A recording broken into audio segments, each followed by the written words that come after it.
ராம் ராம். வாழ்க வளமுடன். Voice of காஞ்சி நேயர் அனைவருக்கும் இனிய மாலை வணக்கம்.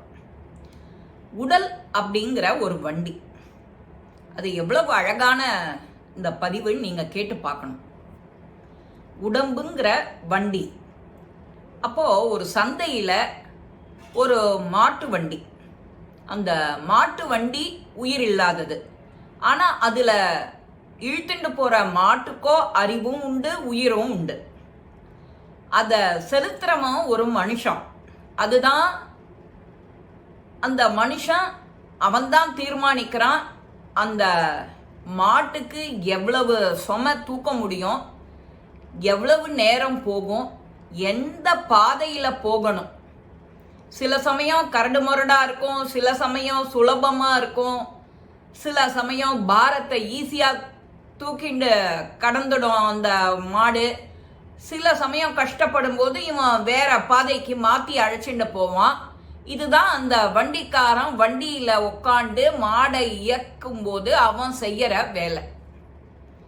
இந்த உயிரற்ற வண்டி, அதுதான் நம்மளோட உடல். நம்மளுடைய சுகமும் துக்கத்தையும் இறைவன் ஒருத்தன் தீர்மானிக்கிறான்.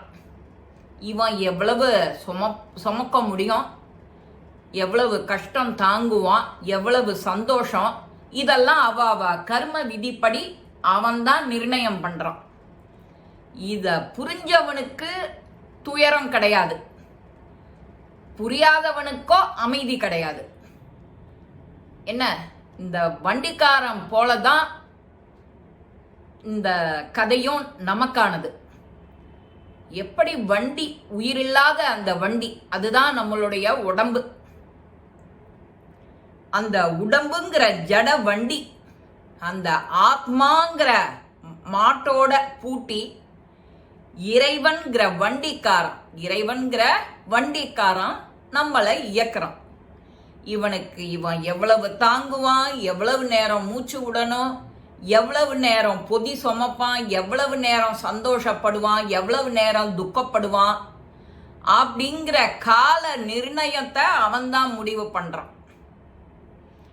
மனுஷனுக்கு தேவையான தண்ணீர், ஆகாரம் அது கிடைச்சுடுறது. இதேதான் மாட்டு வண்டிக்காரனும் பண்றான். மாடு எவ்வளவு பொதி சுமக்கிறது, எவ்வளவு நேரம் இது ஒரு நாளைக்கு எவ்வளவு கிலோமீட்டர் நடக்கும், அதோட பாதை எப்படி இருக்கும், அதுக்கு எப்போ ஆகாரம் கொடுக்கணும், எப்போ புண்ணாக்கு கொடுக்கணும், எப்போ வக்கல் கொடுக்கணும், எப்போ தண்ணீர் காட்டணும் அப்படிங்கறதெல்லாம் யார் செய்யறான்? வண்டிக்காரன். வண்டிக்கு உயிர் கிடையாது. வண்டிக்காரனுக்கு உயிர் உண்டு, அறிவு உண்டு, எல்லாம் உண்டு. மாட்டுக்கு அறிவு உண்டு, உயிர் உண்டு.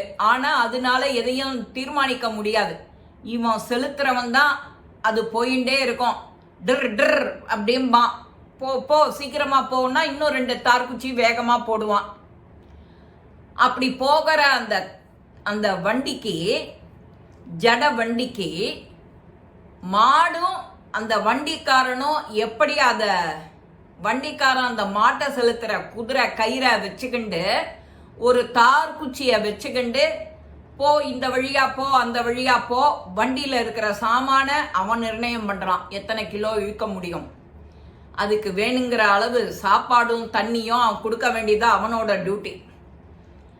அவன் செலுத்த வேண்டிய பாதை கரடு முரடா இருக்கா, இப்படி இல்லாம இப்படி மாத்து பாதையில போ அப்படின்னு சொல்லுவான். இது எல்லாத்தையும் செய்ய வேண்டிய அத்தனையும் அந்த வண்டிக்காரன் செலுத்துறான். இந்த வண்டிக்காரன் யாரு? இப்போ இந்த உடம்புக்குன்னா அது இறைவன். என்ன அருமையான கதை. நாம எல்லாம் நமக்கு தான் தெரியும், எல்லாம் நமக்கு தான் தெரியும்னு நாம சொல்லுவோம். அவன் என்ன உனக்கு சொல்லி கொடுத்தானோ, இந்த ஹிந்து சனாதன தர்மத்துல நமக்கு என்ன சொல்லியிருக்கோ, ஆன்மீகம் உன்னோட வாழ்க்கைய செம்மப்படுத்துற மாதிரி அந்த செம்மப்படுத்துற ஒரு வழியையும் நீ பாரமா நினைக்காம சுலபமா எடுத்துட்டேன்னா உனக்கு கஷ்டங்கிறதே கிடையாது, அவனுக்கு பயங்கிறதே கிடையாது, அவனுக்கு துயரங்கிறதே கிடையாது. இத உணராதவனுக்கு தான் எல்லா கஷ்டம், துன்பம், இன்னல் எல்லாம் வரும். பாரம், நான் இப்படி தவிக்கிறேனே, கஷ்டப்படுறேனேன்னு ஏன் வாயை விட்டு எப்படி புலம்புவான்? எல்லாரும் புலம்புவாளோ? சில பேர் தான் புலம்புவா வாயை விட்டு. சில பேருக்கு எல்லாம் தெரியும். அவனுக்கு தெரியும் நமக்கு எவ்வளவு கொடுக்கணும், எவ்வளவு எடுக்கணும், என்ன பண்ணணுங்கிறது அவனுக்கு தெரியும்னு நாம் அமைதியாக போயிடுவோம், அந்த இடத்த கடந்து போயிடுவோம். அது புரியாதவனுக்கு தான் அந்த துயரமும் கஷ்டங்களும் வந்து சேர்றது. புரிஞ்சவனுக்கு ஒன்றுமே இல்லை, துயரமே கிடையாது. அவன் பாட்டுக்கு அமைதியாக போயிடுவான். இதை உணராதவனுக்கு அமைதியும் வராது. சதா புலம்பல் கேசாச்சே, நான் எல்லாம் பண்ணுறேன், உனக்கு ப்ரேயர் பண்ணுறேன், கார்த்தால எழுந்து பூஜை பண்ணுறேன், நைவேத்தியம் பண்ணுறேன், ஜபம் பண்ணுறேன், அபிஷேகத்துக்கு கொடுக்குறேன், விளக்கு ஏற்றுறேன், ஸ்லோகம் சொல்கிறேன், சகஸ்ரநாமம் சொல்கிறேன், இத்தனையும் சொல்கிறேன், அப்பவும் நீ என்னை கவனிக்க மாட்டேங்கிறியே அப்படின்னு புலம்புவா. ஏன் கவனிக்கணும்? நீ சொல்கிறத அதோட விட்டுடும். அவன் எப்போ நமக்கு கவனிப்பான்னு நீ யோசிச்சுட்டே இருந்தேன்னா உண்மையான பக்தி போயிடுறதே. எதையும் எதிர்பார்க்காம பக்தி செய்.